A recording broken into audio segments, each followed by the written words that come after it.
Hello and welcome to Conversations from the ANF podcast. In this episode we speak to adult adoptee Rodney. He shares his experience of adoption in New Zealand in the 1960s and then moving to the UK in the 70s.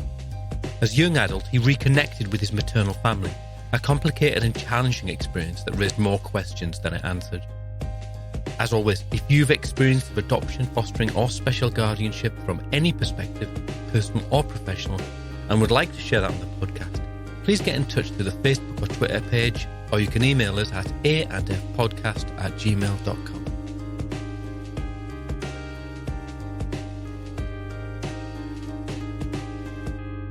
My name's Rodney, and I was born in New Zealand in 1964, which was a different era completely, and especially for adoption, especially in New Zealand. That was the complete, total break adoption, as most people probably know.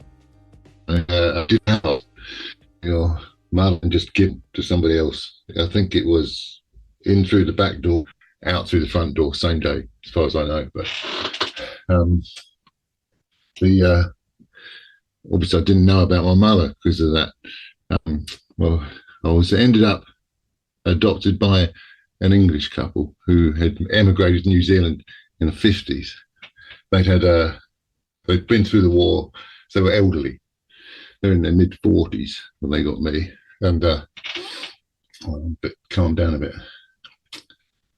Yeah, they're in the mid-40s, and for whatever reason, which we never got into, they didn't have children. So they thought, I fancy a kid. And down to the adoption agency they went, and they signed all the forms, had one interview, and both they qualified. And in a few months, someone came up, and that was me. And they said, they got me at 6 months old, so bruised, and they said, my mother said, they had to put me in the bath to get the clothes off me. So they're all stuck to me. Apparently, they weren't told anything about my mother, of course. And as I grew up, I didn't ask. About 7 when they told me I was adopted, something like that. But it wasn't a big thing, almost. It was just something like, oh yeah, do you love me? And yes. And when there you go, that's it then. And on you go. I remember going to school the next day and telling my friends at school, and people I knew. I didn't really have many friends, but they just took it in their stride, and on we went. Rugby in New Zealand. School was I think I had behavioural problems, but it was right. I only noticed ADHD. My subsequent therapist said you probably did, but I haven't had any tests. Don't know that, but it would explain. I was difficult behaviourally, make a lot of noise and all over the place.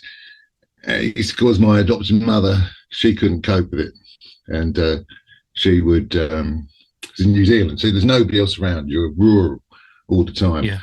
So growing up with nobody except, spring, summer holidays would be 6 weeks with her, and she'd crack. Sometimes she'd just hit me, and I'd hit me, and she got annoyed with me, told me I was. She struggled to cope with a child with problems, making a lot of noise, and the only thing to do was to climb trees. In the early 70s, nothing happened. We didn't even have TV, not properly. One channel we'd get sometimes during the week. It was like the 1950s, and my father would come home from work, and I'd complain, she's beating me up, and we didn't happen every week, and he'd take her side, defending right, which is what they do. Anyway, that went on for a while, and when I was 12, my father decided he'd go back to England. He's a real expat who moved to New Zealand but had never adopted New Zealand and remained British all the way through it. and we were going back to this land of milk and honey, which was Britain. Why it wasn't milk and honey in 1952, I don't know, but after the war, but obviously it got a lot better in his mind, and I emigrated to England, which was horrible because what's this place? My parents told me it was wonderful. This is, it's all brilliant over there. Of course, it isn't. It's just a country. All kinds of different people in it, and school there was as horrible as school was in England. Really, the kids with behavioural problems. What do they do? Most unpopular kid in class. It was. It just went on like that until I left school, and there was nothing much of note happened, apart from being miserable and friendless. That was that. But leaving school was great. And the kids I'd met in the village, suddenly I could talk to again. Everything changed. And I hadn't really thought about my mum. What I had, it'd been in the back of your mind. What are you going to do when you're a teenager? You're not going to go on some trek. Well, I wasn't. But then as soon as I left school, I started thinking about it. And my friends, who are still those people I met after I left, who I still know today, they remember some of them came up to London going to pointless trips in the New Zealand house to look through electoral rolls, which was ridiculous because I didn't even know it have a name. I don't know what I was doing. But obviously, then I followed the normal path of adopted kids and got into drinking drugs with all my mates. I avoided the worst of it, I suppose. Only a few people died of heroin overdoses, but it was. I actually remember most of it as fun, but it was getting near. It was getting a bit ragged. The police were coming around, mostly motoring offences. I didn't seem to have much of a stop line at the time. And my family had moved. I'd ended up with a French girlfriend. It's a long story. But I ended up with a French girlfriend. So I'm 24 by now, living in France. Things of note is, I can't remember what the things of note were. I didn't get much out of school, a few O-levels, which I did quite well. I didn't get any. And I had some mates, some good mates, and this girlfriend, a French girl. She's very nice. I was just dagging around in alcoholism, basically keeping things together. Just, a criminal damage charge here, drunk and disorderly here. It was going downhill. And then at 24, I wrote a letter to New Zealand High Commission saying, where's my mother? I was adopted. And they sent it off. That's my memory of it, right to High Commission, but I may have written to someone in New Zealand, actually. Anyway, that's it. I got off to France, forget about the letter, with my French girlfriend, living in France for a few months. And next thing I know, the phone's ringing in France, and it's my adopted father saying that my mother had rung him up. And so I was a bit shocked because I hadn't told them anything that had happened. I hadn't told them what I was doing. I was planning to see where I ended up and then discuss it with them. However, she had put her name down with the social services in New Zealand to contact her, which they had done. Yeah, and she had talked to them and managed to get my last name from them, which they should never have given her, obviously. And from that, she then got the phone book out of Britain and started ringing everyone with my last name until she found she was keen to see me. Wow. Yeah. She and so she was calling from New Zealand as well. Yes, that's it. No, she was in Australia. All right. The family had emigrated to Australia, and so she then got through to me. So I rang her up from France, and there she was. After, and I didn't know what to make of it. I was in shock, kind of. But immediately, that's where my attention went. It was really the end of my relationship with the French girl. It was the end of so many things I'd been doing in Britain. And I can't remember what we said. We had many conversations from phone boxes with 50p pieces. Was it then 20p, 10p and 5p, I believe. But we had loads of those. It transpired she had me at 15 years old in the Salvation Army Hospital in Wellington, New Zealand, which is where you stick 15-year-old girls who get pregnant in 1964, Salvation Army. My dad wasn't mentioned at all. And she was from a very large family, 12 of them. And she regretted it all and now wanted to see me. And I don't remember any sorries or anything, but I wouldn't hold that against her. And there was, what to do? Well, a ticket arrived next. A plane ticket arrived, one-way ticket to Australia. It turns out my granddad, had a bit of money. He'd made good. So I thought, granddad. And so this ticket arrived, and there it was, boff, within a month. I'd say from first talking to it. I'm flying to New Zealand. Well, I'm not on the plane yet, but I've got the ticket. I'm going to leave England and just off to Australia, go and see my mother. I mean, I've got a few questions. If I can. Yeah. I mean, that's a one-way ticket. Yes. That's. Yeah, I mean, you're all in, aren't you? Yeah. Yeah, I know. And what you'll notice is the lack of any third party. When I see these adoption things now, there's always a social worker somewhere. Yeah.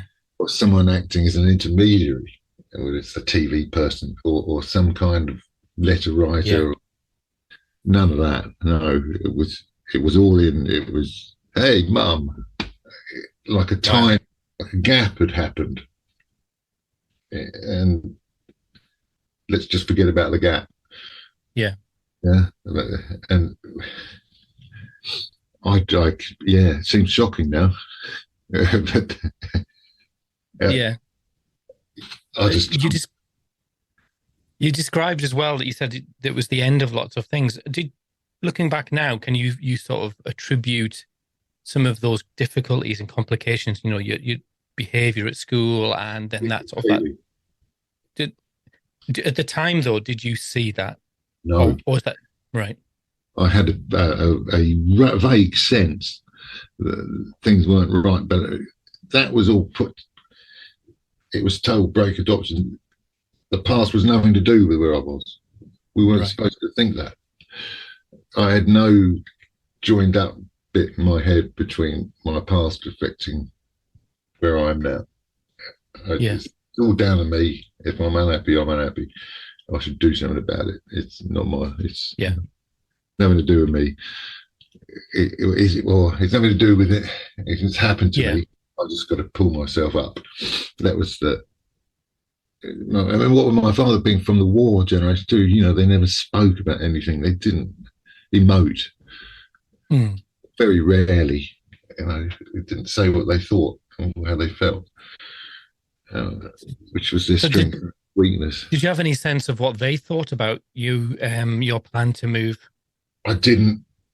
No, I didn't. I was about to say I didn't care. Is that true? I did, but it was secondary. Yeah. I was always going to push them into the background. This was I was following my star. Because I'd been so unhappy in school and whatnot, I kind of looked at this as foolishly as they were going to come along and save me, make me happy again. This woman who abandoned me was magically going to be a knight in shining armor somehow. It doesn't make any sense at all, but for her to make me happy when it was her fault I was there in the first place, you know. But so I was happy to dive in with all of it. I didn't even think of it. I mean, other people expressed doubt. My girlfriend at the time, are you sure about this? Going to Australia, what are you talking about? She was French, she had visa problems. She was determined to follow me. And so off I went. I don't remember. I had no meaningful conversations with my parents in England about it. Or be careful, you know, look after yourself. England's not so bad, stuff like that. And off I went. Well, I got more than I bargained for. Right. Yes. So you arrived in Australia. What was that meeting like? It was a bit nothing. It was a bit, look, there's this woman, there she is. We had a hug. She was with her husband, and I was quite glad that he'd allowed this. I didn't know. I could imagine a third party could create havoc. It would never happen. I had this brother and sister. There's also another sister who had been adopted after me. But I didn't know that till she didn't tell me immediately. And there she was, and we get in the car, and I'm jet lagged, and we drive back to their house, and she starts sitting down, and we're talking about what happened. And I don't remember all the details. She told me the husband was sitting over there in the room listening, and she told me she was raped. That's what. But she then got on and named me after the rapist, which she'd given me his name, and I couldn't get my head around that. If he did that, it's difficult. This was, you don't want to believe that, okay, she's telling me this, is it? So I didn't really know what to make of it. And she was living with this man. It was horrible. He was horrible. He was quiet, sat in the background, and she'd say, if she was talking to me, and her voice he'd go, tell her to be quiet in the middle of a conversation, like control her. And then she'd say, "Oh yes, I'm sorry. Sometimes I speak too loudly." She was completely controlled by him. And also they were Jehovah's Witnesses. Right. Yeah. So the first night, and they're thanking God, and you could see there was problems there. My younger brother, he's a big guy. I'd always wanted a younger brother, and I thought, I'll be younger. I'm the bigger brother. I'm elder. I'll be able to push about a bit. No, thank you. He was a big fella, and he had behavioural problems himself. He'd been done for torture of a cat, animal torture, which is, yes, the first step to psychopath. It's bad. So it must have been really. So there's this whole new landscape you're trying to come to terms with in the midst of all of the stuff that's going on inside of you. Yeah. So what happened? Did you stay with them? Did you, how long did you spend in Australia? Oh, I spent years, but right. I am. Well, the family haven't even really started yet. Right. So we're going. This is in Queensland, and in this crazy household. On the surface, everything is calm, but underneath, it's not right at all. It's my brother. You could see he was arguing with his father, and I don't know what to make of it, honestly. But we're going to meet the family and go to Granddad's property. So grandfather comes into it now, and we drive down there, which is half a day's drive to this big farm he owns. And this is 2 weeks after I've been there, and Granddad and my uncle's down there. Two of my uncles one of them lives and works on this farm, and granddad, and there's my grandfather's four-wheel drive. It's Australian. I said he was in these big tractors everywhere, and he says to one of my uncles, "Take the boy out to shoot." So next thing that afternoon, we go out in the four-wheel drive with a tray full of weapons on the back to go and shoot things. It's M16s and Kalashnikovs, and I don't know what they were, but all kinds of things. Granddad's a bit of a gunman, it turns out. That's his one of his hobbies.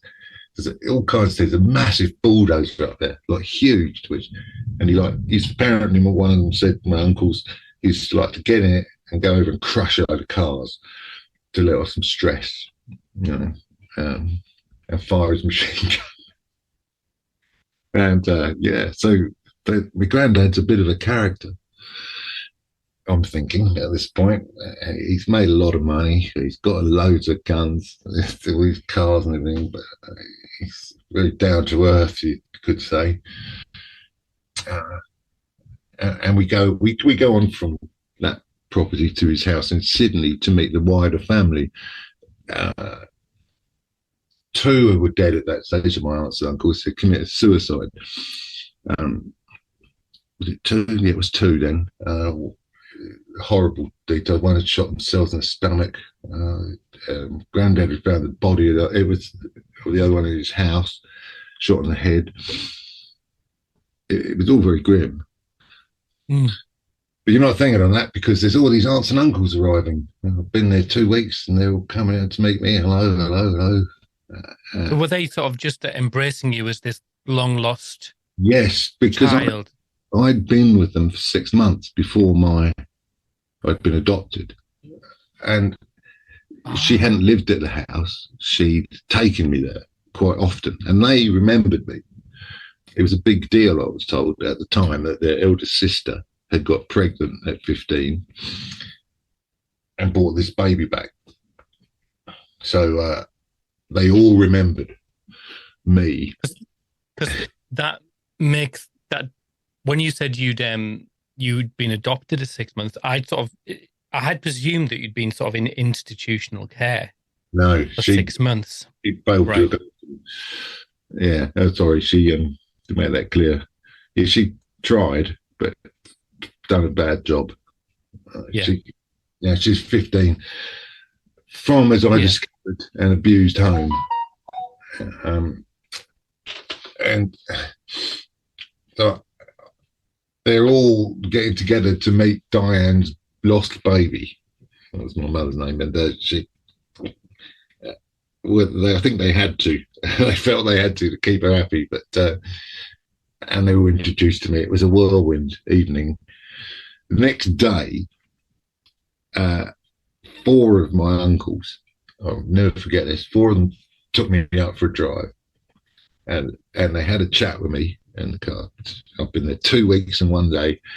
I'm talking to these 4 people in this car. And the thing was, it felt so normal in a way. I felt they were my uncles.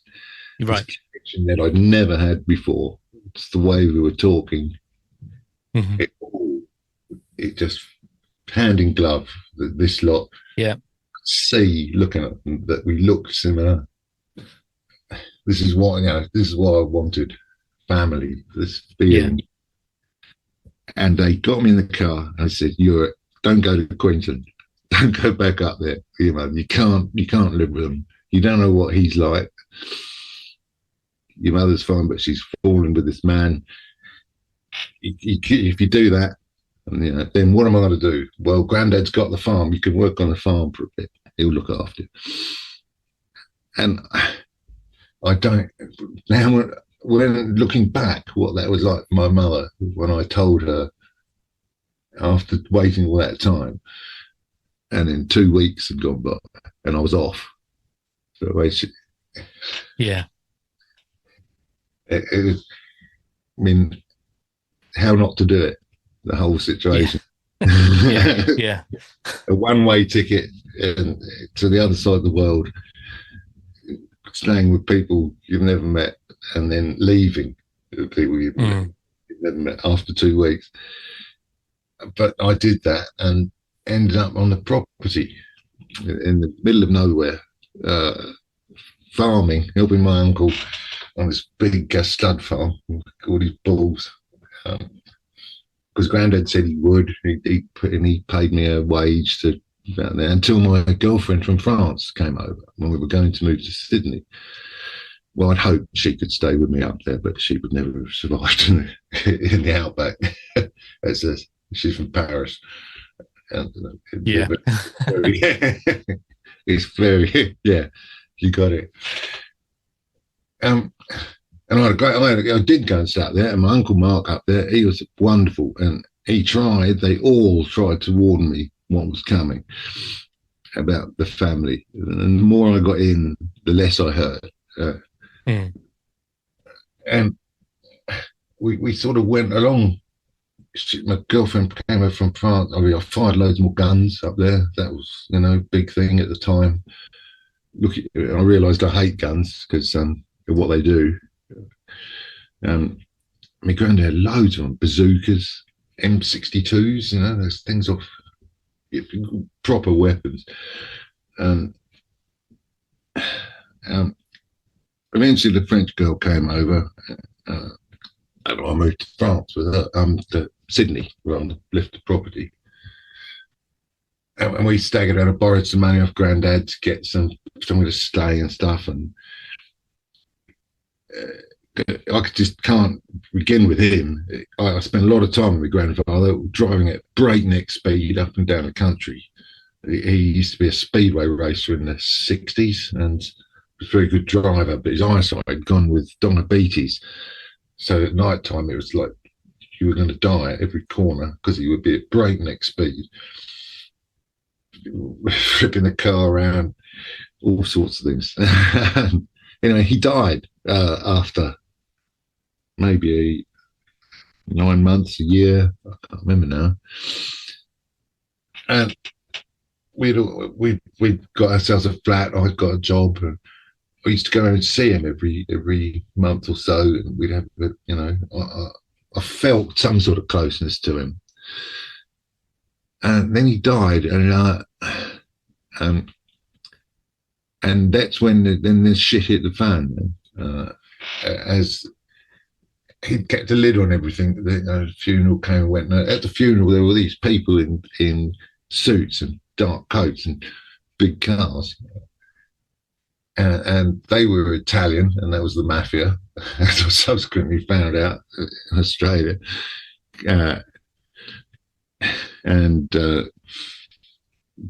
Then people came over for the funeral. Great Uncle Roger, for instance, his brother, and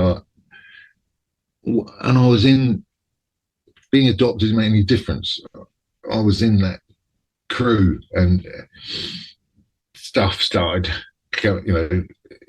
Roger was such a criminal. He spent all day saying how to commit arson on a car, the best way to do it, so you don't get caught, and describing the various crimes he told me that my grandfather had done, and I hadn't heard any of this. Yeah. All sorts of things, from killing sheep in New Zealand in the 60s to murder, to it really. Well, I didn't know what to make of it. And I'm 26 at this point. What are you telling me this for? But it must have been, a few years earlier, you'd been living in England. Yeah. You'd moved to England. But you'd found your family, but all of a sudden, as you're peeling the onion layers back, you're discovering that these are your family. Yes. But there's some stuff. This is complicated stuff going on. Is it? All right, okay, keep going. Well, the most dysfunctional, abusive family in New Zealand and in Australia, I think it sort of came out bit by bit. When I was 20, I think it's my 26th birthday, an auntie rang me up. I was at work, and she said, "Oh, hi, Rod, how are you? Did you know that your grandfather was your father?" Have you ever heard that? I hadn't actually, auntie, and no one had told me that. what are you talking about? Yeah, what do you? Yes, it was quite unexpected. I mean, you're laughing now, but Yeah, well, what do you do? yeah, I went in a spin at the time, Al, it's safe to say. I called my mother in Queensland and flew up there. And she said things like, I can promise you, Rodney, that my father never touched me. But the thing is, he had touched her sisters. He had, there was incest in the family. And with incest, no one wants to confront that. Well, yeah, at the time, they didn't. I'm not sure. I'm not an expert in how people cope, but they didn't really want. There wasn't some intervention where anyone was going to yeah, confront it and open up about it. It was very much a dark thing, obviously. And her, now he died, this had started all coming out. yeah. He sounds like he had such a control, like a Yeah. dominance over the whole family. Like you said, you mentioned, he kept a lid on it. Yes, he did. He was very, yeah. He, we had 12 kids. In the times, I don't know, times that his wife was too pregnant, I think he just went to his daughters. It's but he did anyway. Not all of them, apparently, but then you have time to reassess Grandad. But that wasn't all. The money, it became apparent that the money had been gained, criminal money, basically. He was a criminal. Right. And his main income was supply, distribution, and manufacture of amphetamines, industrial quantities, and side line of weapons. So he'd sell guns, pistols, $1,000 a pop, guaranteed untraceable, that sort of thing. Yeah. Dear old granddad. It was all that. It still is. How do you feel about this person? Who it's horrible and without any boundaries. But he's your granddad and you used to love him. It's difficult. And Yeah. my aunts and uncles struggled with it. Yeah. Because my grandmother was worse. She used to take out her frustrations with a lump of 42. And they describe her as having no love at all. But was she made like that by him? I mean, yeah, I took it all on board. Well, I was thinking that the conflict between, having that sense of I've found where I belong, but then to discover that where you belong is not a safe or wholesome place, which is what if at 20 you'd had a vision of what your family was, your biological family, this was not it. No, it wasn't not it. But they were characters. Yeah, they were all damaged by their experiences, without doubt. And in a difficult place because the business carried on. It's amphetamines, and there was a lot of money in it. And my uncles, several of them, had been working for my granddad in the crime industry. And when he died, they took over, or one of them in particular, who I was very close to. I'd spent every week I'd go and see him, and we could go out together, and felt a real connection. But he took over the amphetamines business, and he wasn't. It transpired he wasn't a big enough bastard to do it. Yeah, it's like it's like anything else. It's a business. If you don't make a hostile takeover, you remove the opposition. Yeah. The granddad was paying off judges, paying off policemen to keep himself on the straight, well, keep himself out of jail. My uncle wasn't. Just wasn't. No. Yeah. Yeah. Didn't have what it took in that industry to succeed. He survived for a bit, but were you complicit in any of this? Had you sort of standing on the edge, or were you in the? I don't want to get you. No. I wasn't helping him. But I was sort of aware of it all. He used me as a kind of sounding board to stress relief thing, where he would, which he shouldn't have done, because I didn't say anything to him. But you don't pick your younger nephew in that role. You need someone more professional. But I knew about it. Shortly before he was arrested, which was the inevitable end, he took me and showed me the 47 kilos of speed in these boxes. There was all kinds of special weapons. He'd prepared this gun he was convinced he was being followed, which he was, but it wasn't by the Italians, it was by the police. And they were moving in. The night he was arrested, I'd been around there. My girlfriend and I'd been around there just another evening night, and I left. And they waited till we'd gone and went over the fence and arrested him. I'm glad they waited till I'd gone. And then he's in prison then, and is our my main social contacts. The person I'd seen was Wayne, and so when we started visiting him in prison, because I'd known, I knew it was a crime. I knew he was breaking the law all the way through. I don't know that he did have a choice, but he didn't feel he did. Yeah. Was he a bad person? Is he a bad person? He sold drugs to people, so yes, but no, he wasn't. Sort of normalized behavior, or a normalized way of making a living. So that leaves you in quite a really, what a tumultuous period of your life.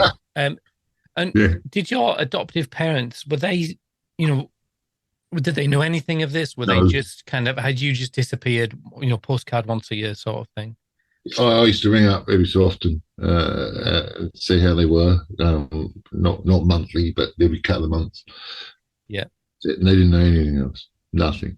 And I didn't say a single word about the amphetamine distribution, manufacturing business. I was, my only anchor then was my friends back in England. I would call up and talk to. My girlfriend was a bit. She was there with me, but we obviously related to it differently.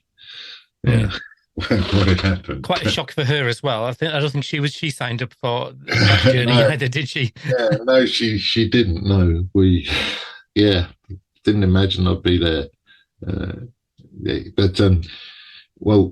the trial went on, and he got 15 years for his, and then the prison visiting started. You can gather, but by this time I was part of the family. It's like you said, it's like there'd been a gap in the relationship from when I was 6 months to when I was 24. And we just glossed over those 24 years. It didn't.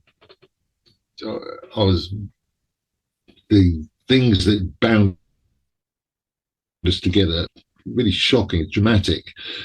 They were very deep. It felt that way. I was in, it was just, that was where I lived, and that's what I was doing. I was visiting Wayne in prison, but it had taken its toll on me, and I got out of Australia. I wanted to leave, but the French girlfriend I had, she had now by this time applied for residency, and her visa and stuff made that she wasn't allowed to leave. She had to be back within 2 years. So I got out basically of Australia and came back to England. Turned out to be temporarily. We were here for less than 2 years. It wasn't a very happy time. I was still drinking in a daze, really. I didn't make any sense of it. We ended up going back to Australia again. But obviously, this time he'd done a deal with my uncle. He'd got out of prison. He didn't do 15 years. He sung like a canary. And you find that most people do to save their own necks. Honour amongst thieves. What a lie that is. There's none. And so he was out of jail. I hooked up with him, but it was all above board. And I spent the next 4 or 5 years in Australia, but my family didn't have too much to do with it. It was mainly just living in Australia because it was a better standard of life and whatnot. My mother kept trying to reach out, but she was with that bloke, that horrible, because every one of my relatives, of my aunts and uncles, had a horrible tale to tell of awful, like and Auntie Denise, she's dead unfortunately. She was 15 when my mother's husband got her pregnant, and he claimed the classic that she seduced him. She's 15, you bastard. And then this gave her an eating disorder.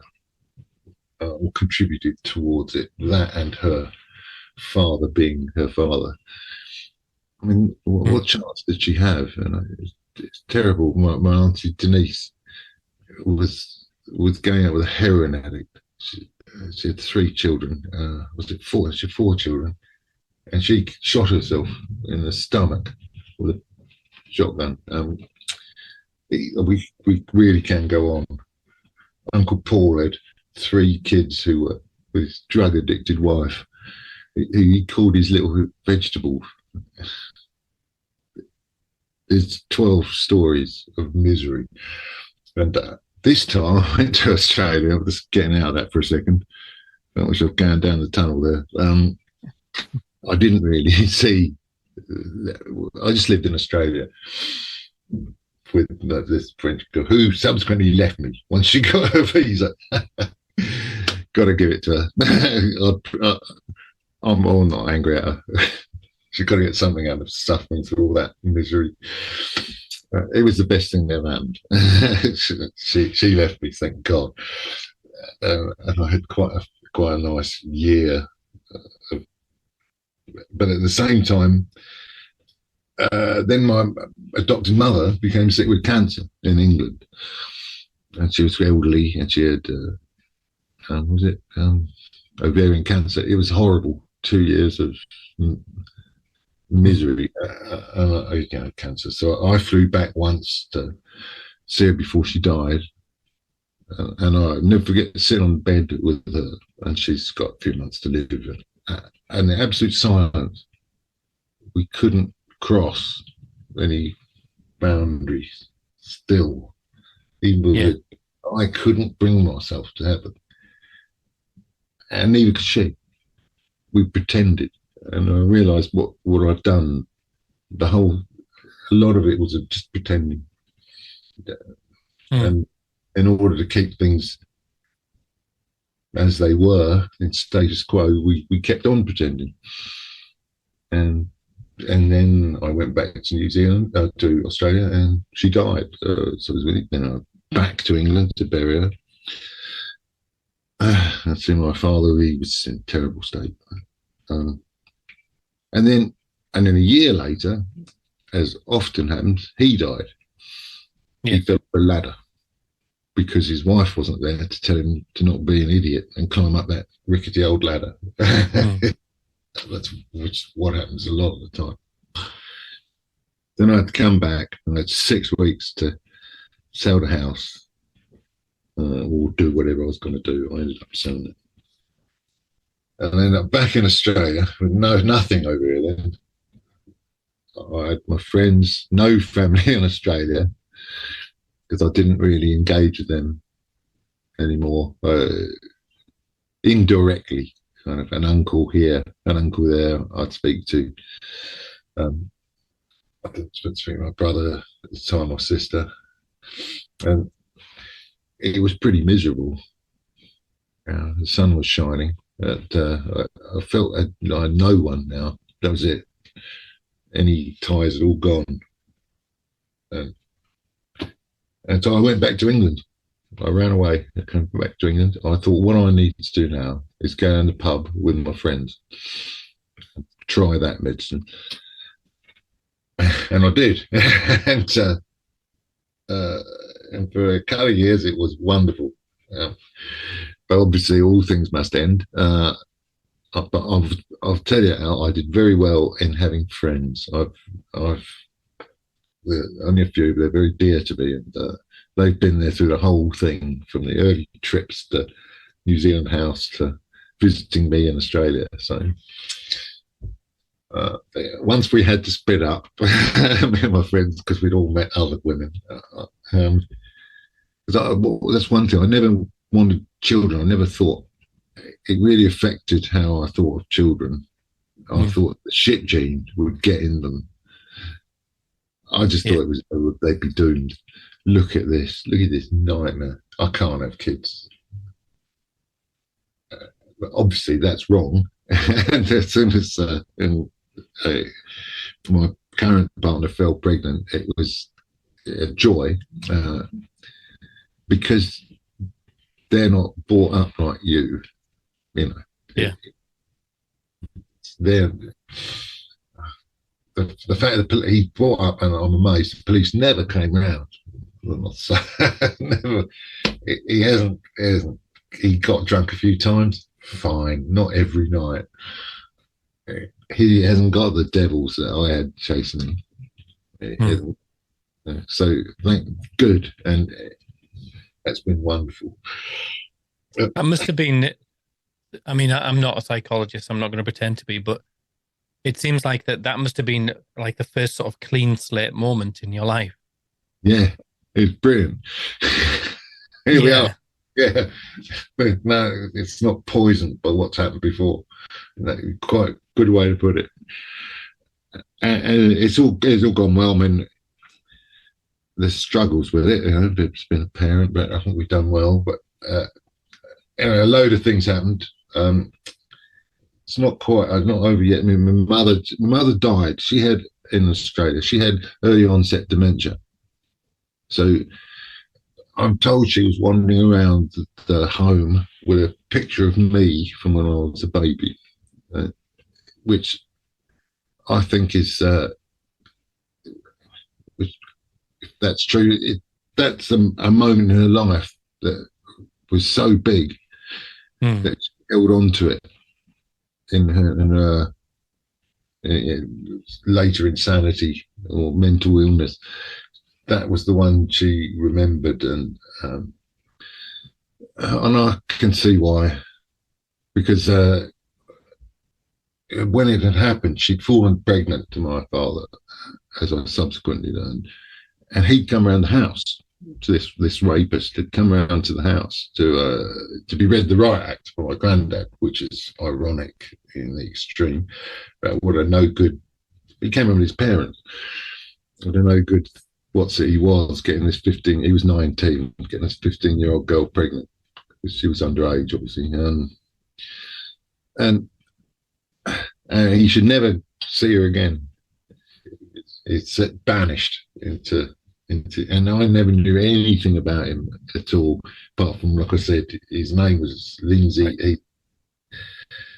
Because you had said earlier that your grandfather was your father. So no, was that That was didn't turn out to be true, but no, no, still there no. was an incestual relationship. There was, but not with. Yeah, I wasn't part. No, that was just my auntie. She had Right. actually been. One of my other aunties had a beef with my mother, and so had wound up Auntie B And sort of spread these spread rumours. because there was truth to them. They were grounded, you know. Yeah. Yeah, Crikey. family. It's Yeah. blimey. It's not the half of it. Really, there's Yeah. families, you know, the depths they go to. You got the three disabled children with the addicted wife. Her only addicted wife is the one that gets me. Jehovah's. Once you get Jehovah's, when my granddad died, there was 3 tables for the relatives at the wake. There was the Jehovah's Witness table, the drunk table, and the heroin addicts table. And the table you didn't want to be at was a Jehovah's Witness table. But it was a bizarre. You had to be. But so was there any chance that you would ever be able to find out who your father was? well, here we go. Yes, and in 2020, so I was at home and I thought, why not? I spat in a jar and sent off a DNA sample with Ancestry.com, and lo and behold, because my mother didn't even tell me his name. It was one of 2 things she couldn't remember, which you know, okay, you remembered his first name, but anyway. And this found out there was a mysterious other name in the DNA thing, Richardson, and after I don't know, about a month of contacting people and boom, boom, boom, I had this phone number for this guy, and there he was. That was amazing. That was I'd given up on him. I didn't know who he was. What? Where'd you go? You told Mum you were just going out for some cigarettes in 1964, and where are you? And there he was. I found him, and I got in touch with Lindsay, and he's in New Zealand, and it was great. He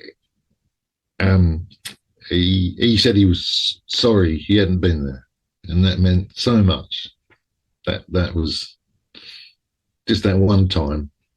He's just been normal. He's been a good, pretty much. I mean, he's a bit weird. He's 78. He's you know, he's somebody's dad. I've got I had 4 brothers. One of whom was died. His life wasn't. He was and what a story. He was a gold miner, like Aussie gold miners and gold hunters, and he found loads of gold. He was a musician. I've always played guitar, but he was a musician all his life. He was in mechanics. He was one of the fathers of the NZ hot rod community, which meant a lot to me, because I've always been into mechanical things. It was scary meeting him, because I got in touch with him, and I went to New Zealand in the pandemic. But in the pandemic, it was the same as meeting my mother. I was just right. I'm off. I've got to go.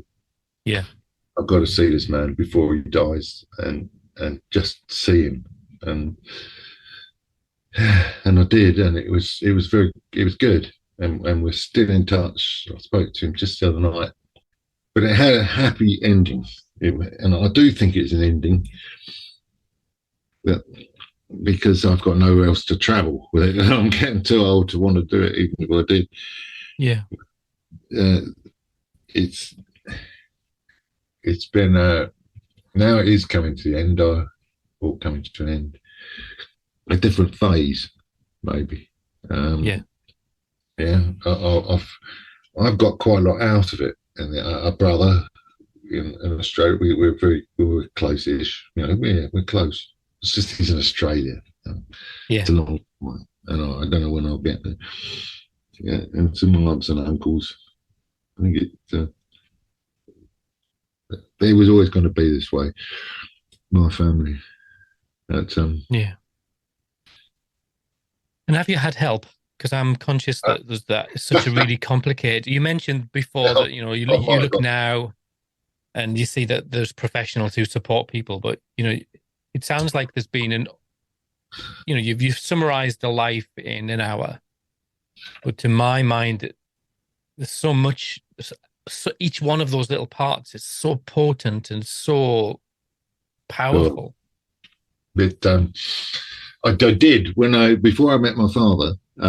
After I got in touch with him, I sought out a therapist.